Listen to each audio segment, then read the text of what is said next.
Raymond का price आपका double हो गया है और क्या अमेजिंग रैली रही है रेमंड की। किसी ने सोचा नहीं होगा कि 2000 रुपए का जो सफर है रेमंड इतनी जल्दी तय कर लेगा। 1964 रुपए पर आसपास फिलहाल ये ट्रेड कर रहा है। निवेश जी, रेमंड पर व्यू दीजिए। इनके भाव डबल हो गए हैं। कई बार सलाह ये दी जाती है कि भाव जब डबल हो जाए ना तो पैसे निकाल लेने चाहिए, मुनाफा वसूली करके कोई और शेयर की तरफ देखना चाहिए।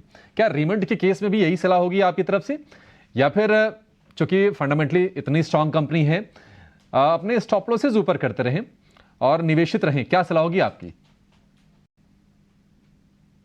देखिए, कंपनी ने पिछले 5 सालों के अंदर प्रॉफिट का सीएजीआर जो है वो काफी अच्छा ग्रो किया है। अराउंड 37% के प्रॉफिट सीएजीआर से कंपनी ने ग्रोथ किया है।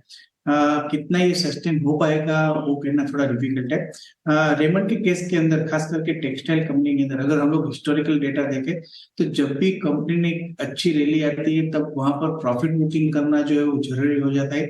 जैसे ही रॉ मटेरियल के प्राइस या कॉटन के प्राइस जो है वो बढ़ते हैं तो एक सर्टेन लेवल से प्राइस को जो है वो बढ़ाना वो डिफिकल्ट हो जाता है, क्योंकि इंटेंसिव कंपटीशन जो है वो इस स्पेस के अंदर रहती है।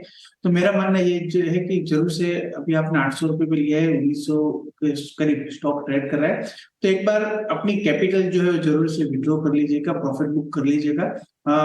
फिर से स्टॉक आपको लोअर लेवल पे बाय करने को मिल सकता है। तो फिलहाल रेमंड के लिए मैं प्रॉफिट बुकिंग की सलाह दूंगा। अगर आप लॉन्ग टर्म बने रहना चाहते हैं तो एटलीस्ट आपकी प्रॉफिट जो है वो निकाल लीजिए, कैपिटल निकाल लीजिए, प्रॉफिट भले रहे स्टॉक के अंदर, एटलीस्ट 50% प्रॉफिट बुक करने की राय रहती है। ठीक है, रेमंड को लेकर ये भी, लेकिन ड्रेजिंग को आप में क्या करें निमेश जी? क्योंकि हमने देखा था कि जो भाव शेयर का भी है ना, ये पिछले साल नवंबर में भी यही भाव था। मार्च में हमने करीब इसको 250 के आसपास जाते हुए देखा।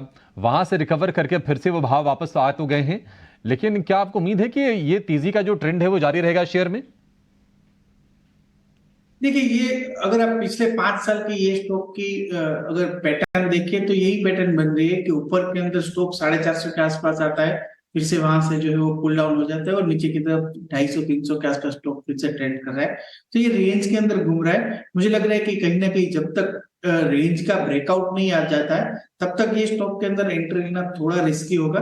तो फिलहाल आपके प्राइस पोस्ट से नजीक है तो एक बार एग्जिट कर दीजिए।